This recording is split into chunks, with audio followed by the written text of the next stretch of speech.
Okay, so in this video, I'm going to go through the solutions to the IB Economics Higher Level Paper 1. This is the October/November 2022 paper. And paper 1 is the essay style question. Papers 2, I'll go through the solutions to papers 2 and 3 in subsequent videos, but in this video, we're just going to go through the solutions to paper 1. Okay, now in a previous video, I'd already gone through the solutions to 1A, and in this video, we're going to look at 1B, which is the second part of question 1. And as you can see here, this thing is worth 15 marks. Okay, so as you can see here, the question is asking us to use real-world examples and evaluate the policies a government might adopt to respond to a market situation in which significant asymmetric information exists. Right, so I'm going to start by providing a quick analysis of what I think the question is asking, as well as go through like a rough structure of what I think an ideal response would look like. All right, so first off, we can see that the question is asking us about this thing called asymmetric information, or information asymmetry, which is how most textbooks refer to it. So we're definitely going to need to define this term at some point. We might also throw in a few additional terms like adverse selection and moral hazard, which I think could also be relevant. Next, we can see that the question is asking us about government policies to correct this problem. So we're going to need a section on that as well. And lastly, we've been told to use some real-world examples. So I'll provide a few of those as well. Okay, so let's jump into the solution.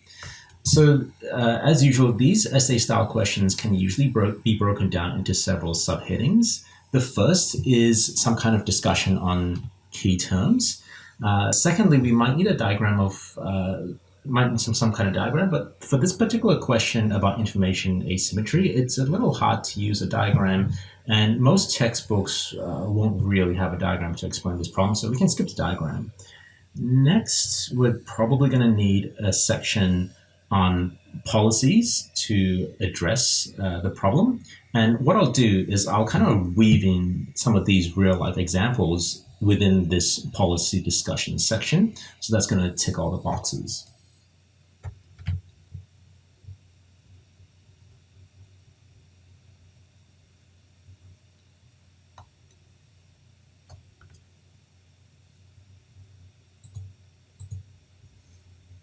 All right, so looking at the key terms, I can think of three important things to define. The first is obviously asymmetric information, since that's what the question is about. Then a couple of related concepts include adverse selection and moral hazard.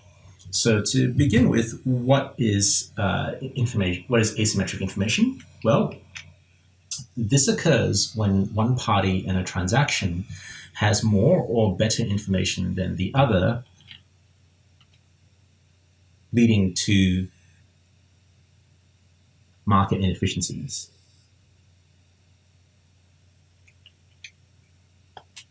Typically, the seller knows more about their product's quality or risks than the buyer, or vice versa.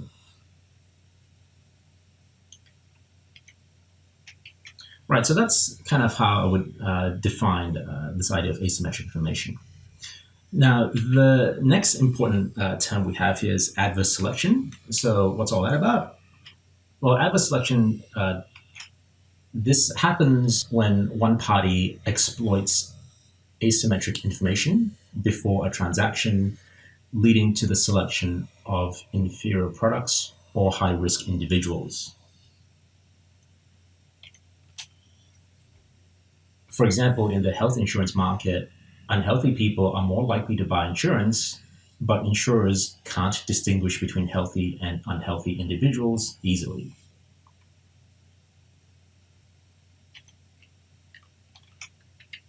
And lastly, we have this other term called moral hazard. And so moral hazard, this arises when one party takes more risks because they are insulated from the consequences, usually after a transaction. For example, people with comprehensive insurance may take fewer precautions to avoid accidents because they know they're covered.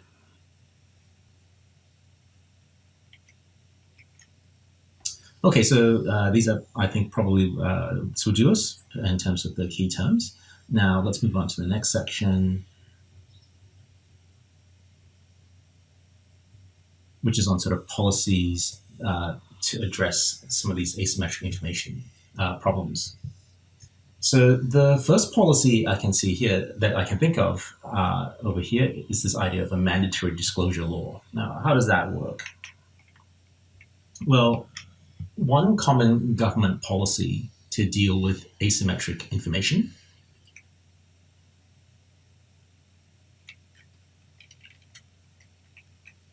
excuse me while I fix up the formatting,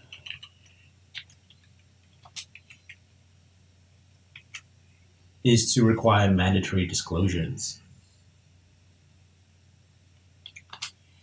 This forces sellers to reveal key information about their products to buyers, reducing the information gap.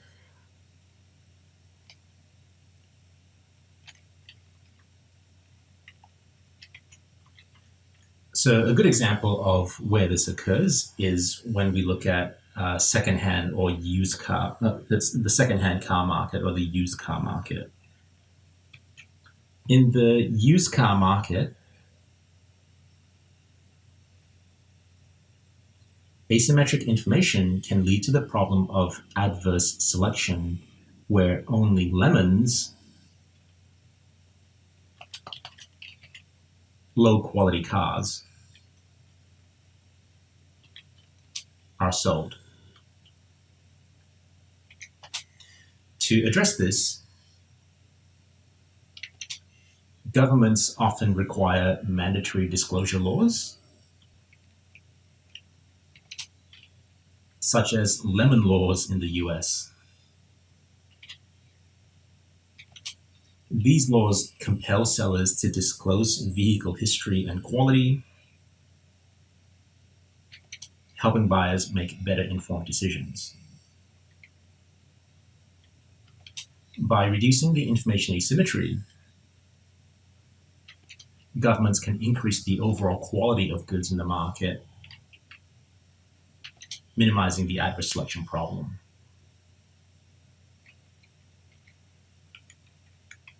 So here the problem is, if you've got a used car, you really have no idea whether the seller has been looking after the car and all that sort of thing. If you ask them, have you been looking after the car? Of course, they're going to say, yeah, no, the car's really, I've been looking after it. It's really well maintained and all that sort of thing. The problem is you don't actually know whether they're telling the truth, right? And so in this case, the seller has an information advantage over the buyer. And so what we need to do is to find some way to remove that information advantage. And one of these things is through regulation. So you can sort of compel sellers through a law, for example, to disclose any relevant information.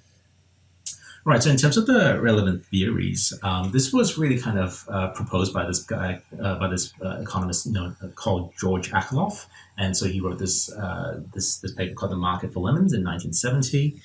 And so let's have we'll quickly sort of, George Akerlof's, I knew the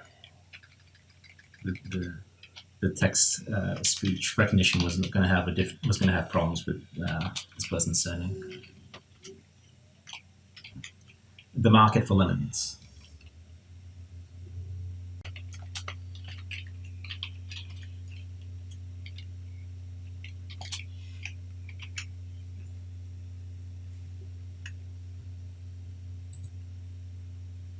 Akerlof's theory explains how markets with significant information asymmetry can collapse due to adverse selection. Without intervention, buyers assume all products are low quality and are unwilling to pay high prices, leading to a downward spiral where only low quality goods remain in the market.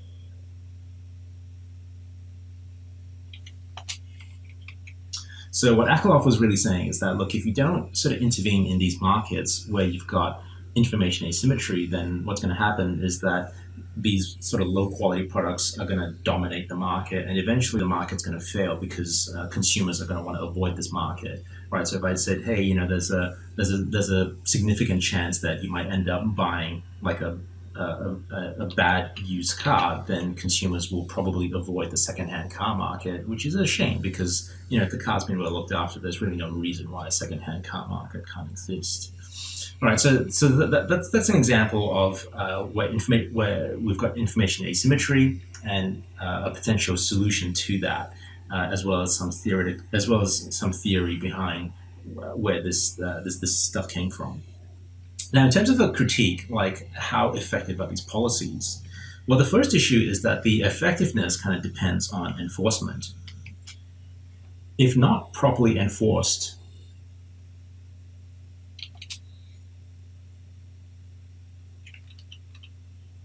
sellers may withhold information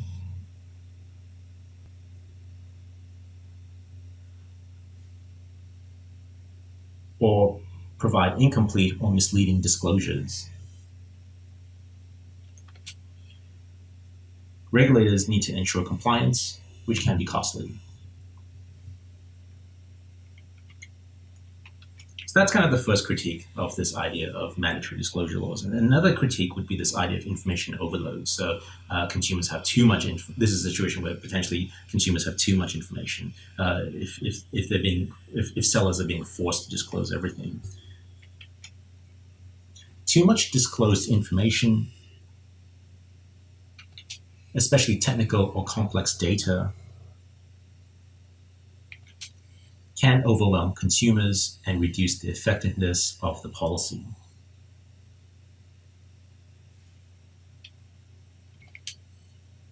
Some buyers may lack the skills to interpret the information, reducing its usefulness.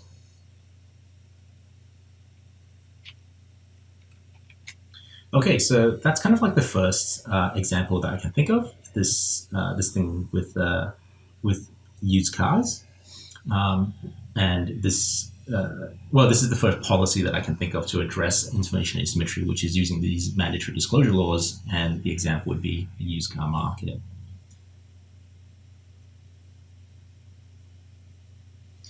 Now, another policy that governments can use is they can impose sort of regulations and licensing. So what's this about?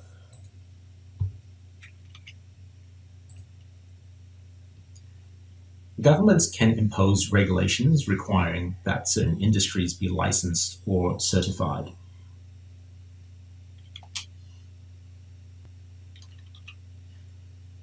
This ensures that individuals or firms must meet a minimum quality standard,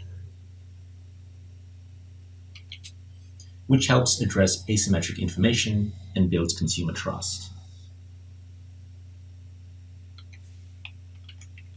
So an example of this is in the healthcare industry. In healthcare, there is a significant asymmetric information between patients and providers.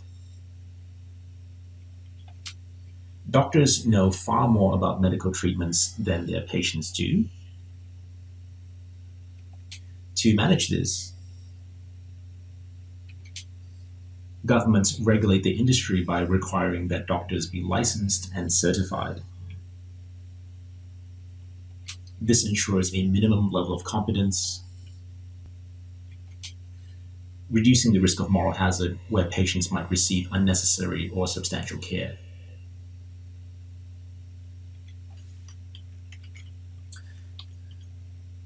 Now, in terms of the relevant theory behind this, I suppose moral hazard is probably the main theory.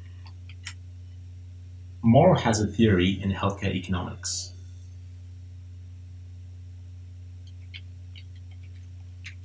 Let's fix up the spelling over here.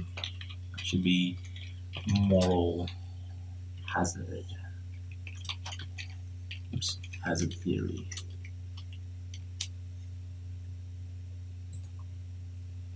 This theory explains how,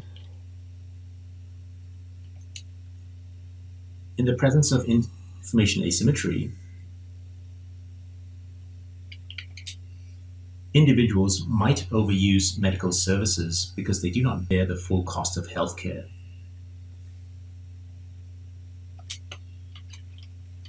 For example, through insurance coverage.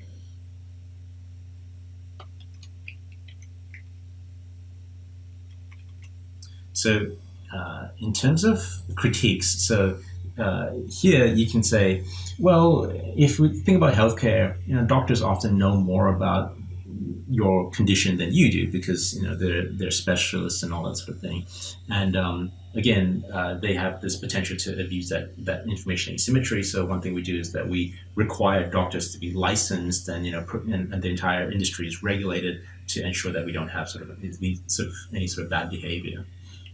Okay, in terms of some of the critiques, I suppose that maybe by having these high regulations and these licensing requirements, you can actually accidentally create a barrier to entry.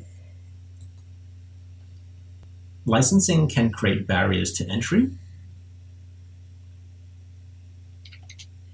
limiting competition and potentially leading to monopolistic practices or higher prices.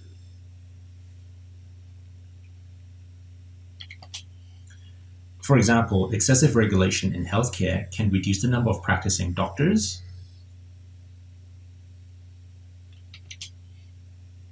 increasing costs for patients.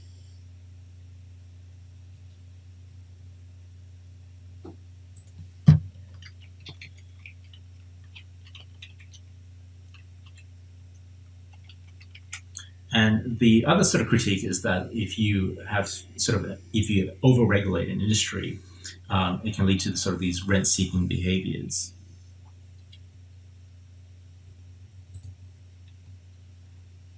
In some cases,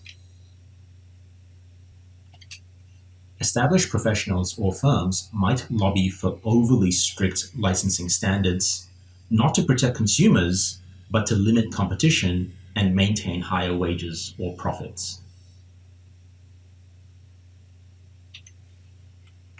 So here, this is where the industry itself might turn things around and use the regulation in their favor by sort of making it very difficult for competition to come to the market, and therefore it allows them to maintain these overinflated wages, these wage rates. Okay, the third solution that I can think of to combat this information asymmetry is to subsidize information provision itself, right? So here, if the government were to actually provide information, then that will help to reduce the information asymmetry. Governments can also respond by subsidizing information provision and consumer education, helping the less informed party make better choices.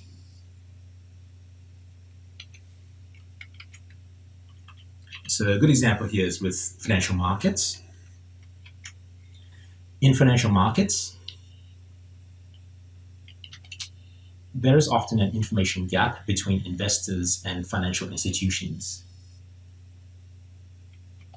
Governments can set up independent agencies to monitor and report on the financial health of companies or provide consumers with financial literacy programs.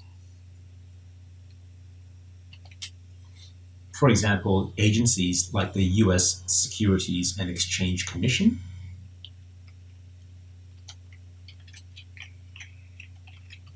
sometimes known as the SEC, monitor and enforce corporate transparency by requiring companies to publish audited financial statements, thus reducing asymmetric information between firms and investors.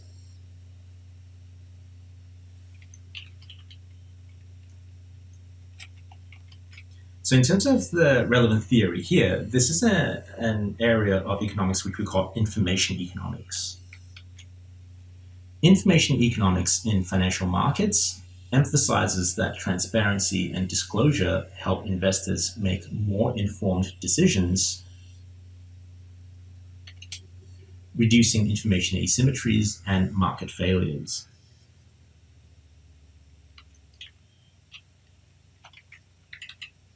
Now, in terms of some critiques, I suppose the major critique of this idea of subsidizing information provision is the potential for sort of limited reach.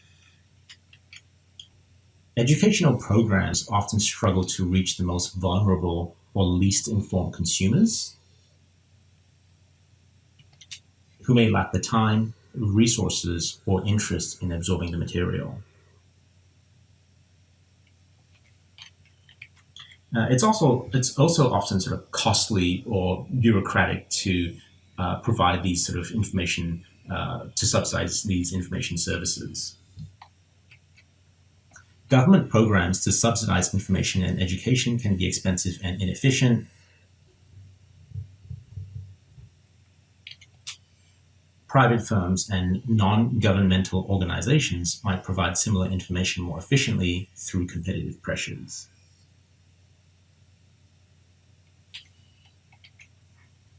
Okay, so that's the third sort of solution to this information asymmetry, which is to subsidize information provision itself. Now, there's one more I can think of, and that this is the last the last example I'm going to look at, which is in the insurance industry. So here we're looking at insurance regulation. In markets like insurance,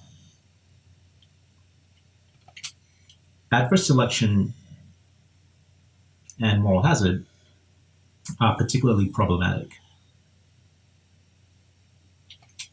To combat this,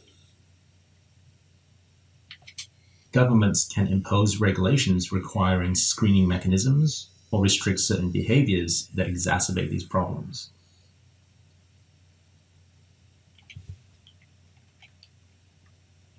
So an example here would be with in the case of health insurance. Governments often intervene in health insurance markets where adverse selection occurs because unhealthy individuals are more likely to buy insurance. In the US, the Affordable Care Act introduced an individual mandate requiring everyone to have insurance, thereby increasing the pool of healthy people and reducing adverse selection. Additionally, insurers are allowed to screen for certain health conditions to adjust premiums accordingly.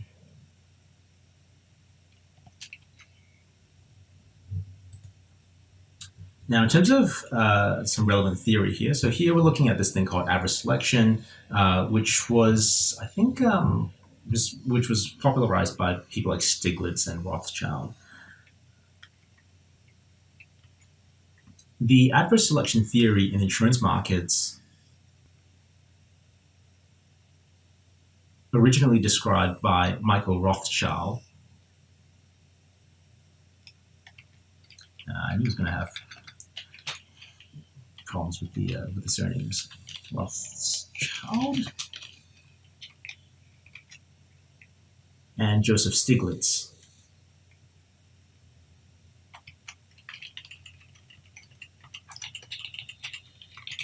And this was a paper that came out in 1976. Explains how screening and adjusting premiums based on risk levels can improve market outcomes by reducing the hidden information problem.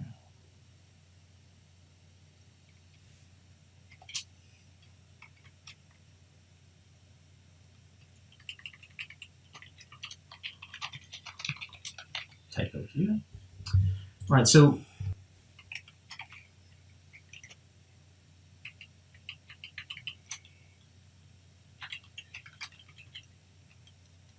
what are some of the critiques of this sort of regulation in insurance markets? Well, the first major critique is, like with most regulations, is we have this issue with the cost of compliance, right? So it's one thing to have a regulation, it's quite another to actually implement the regulation because of the costs of doing so.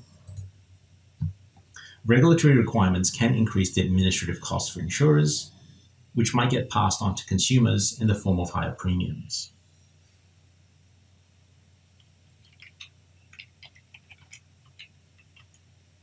And the other problem is that you don't actually completely sort of avoid this moral hazard problem. Even with regulation, moral hazard can still exist, as people may take greater risk knowing that they have insurance coverage. Managing this requires additional regulatory mechanisms like co-payments or deductibles.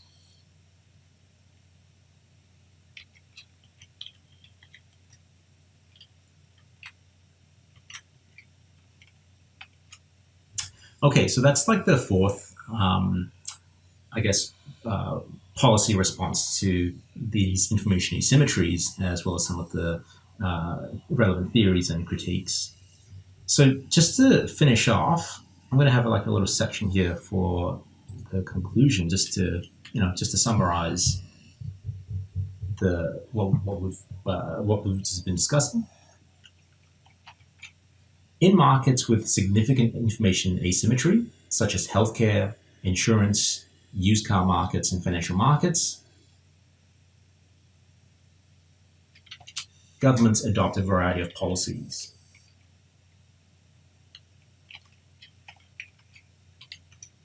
Let's fix up some of the punctuation.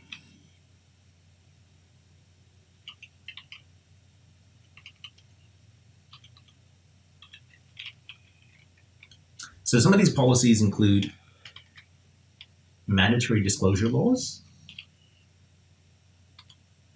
licensing and regulation, subsidizing information provision, insurance regulation.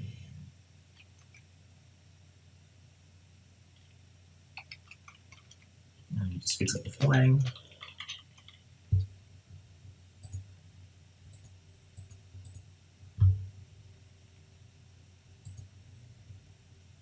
These policies help bridge the information gap, address issues like adverse selection and moral hazard,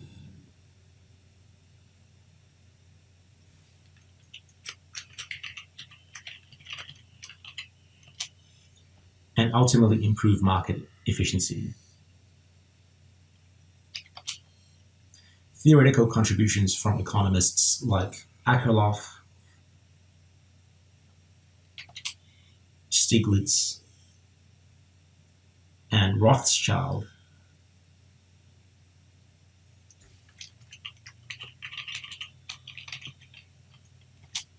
provide the foundation for understanding these problems and guiding policy interventions.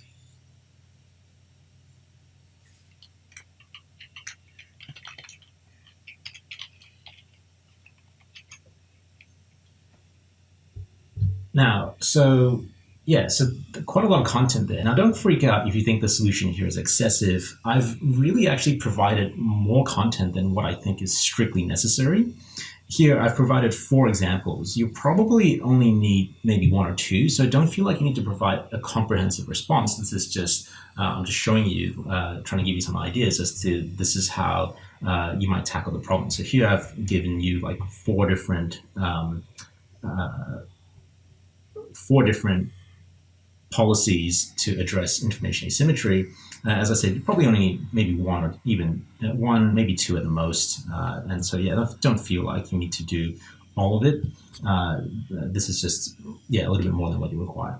Okay, so it's a pretty lengthy video. I think that's gonna wrap it up for this particular question, and I'll see you guys in the next video.